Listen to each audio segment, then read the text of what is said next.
मैंने और मेरे दोस्त विक्रम ने भानगढ़ के बारे में कई कहानियां सुनी हैं और लोगों के मुताबिक भानगढ़ इंडिया की सबसे डरावनी जगहों में से एक है। वहां सूरज ढलने के बाद जाना कानूनन मना है।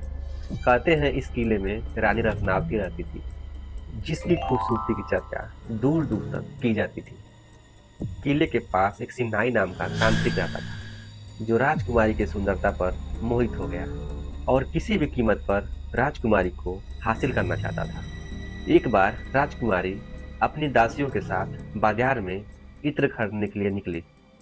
उस तांत्रिक ने यह देखा और अपने काले जादू से उसमें कुछ ऐसा मिला दिया, जिसे लगाकर राजकुमारी उसके काबू में हो जाती। किसी नगरवासी को इसकी भनक लग गई और उसने राजकुमारी को जाकर ये सब बता दिया। और ये सुन के राजकुमारी ने वो इत्र की बोतल बाहर फेंक दी और वो बोतल चट्टान पे जा गिरी। काले जादू के कारण वो चट्टान उस तांत्रिक की ओर आकर्षित हुई और उसे कुचल डाला। तांत्रिक अपनी आखिरी सांसें लेते हुए ये भानगढ़ को श्राप दिया कि भानगढ़ अब कभी सुखी नहीं रह पाएगा और यहाँ जो कोई भी निवास करेगा सब मारे जाएंगे। उसके कुछ ही दिनों बाद मुगल योद्धाओं ने भानगढ़ में घुस के उस पर कब्जा कर लिया। उस लड़ाई में लगभग 10,000 लोग मारे गए, जिसमें औरतें और छोटे बच्चे भी शामिल थे। राजकुमारी रत्नावती को भी उन्हीं के कमरे में घुसकर मार दिया गया था। कहानियों की माने तो आज भी वहां उन लोगों की आत्माएं घूमती हैं और जो भी इंसान वहां सूरज ढलने के बाद गया, वो कभी वापस नहीं लौटा। हमने सोचा कि भानगढ़ जाके पता लगाएं कि क्या सच में वो इतनी डरावनी जगह है या ये बस एक कहानी है।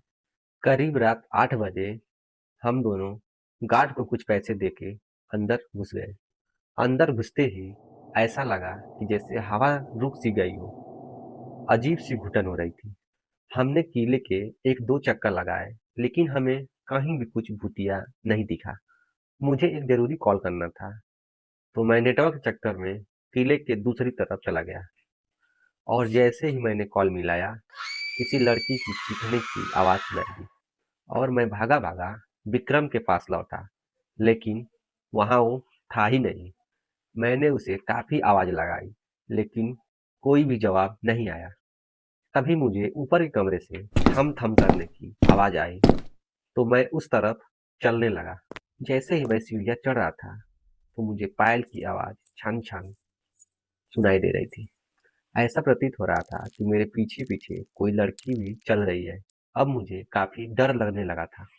मैं महल का हर एक कमरा देख रहा था। तभी विक्रम मुझे एक खिड़की के पास खड़ा दिखा। तब जाके मेरी जान में जान आई।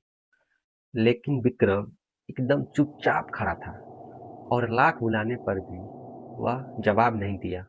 मैंने जैसे ही उसका हाथ पकड़ा, पीछे के दरवाजे से विक्रम की आवाज सुनाई दी। तब मैंने देखा कि विक्रम तो अभी आया है और मैंने जिसका हाथ पकड़ा है वो कोई और है। मेरी पूरी तरह से हालत खराब हो गई। जैसे ही मैंने उसका हाथ छोड़ा, उसने मुझे मुड़ के देखा। उसे देख के मैं कांपने लगा और पीछे गिर पड़ा। विक्रम ने मुझे उठाया और हम दोनों वहां से भाग निकले।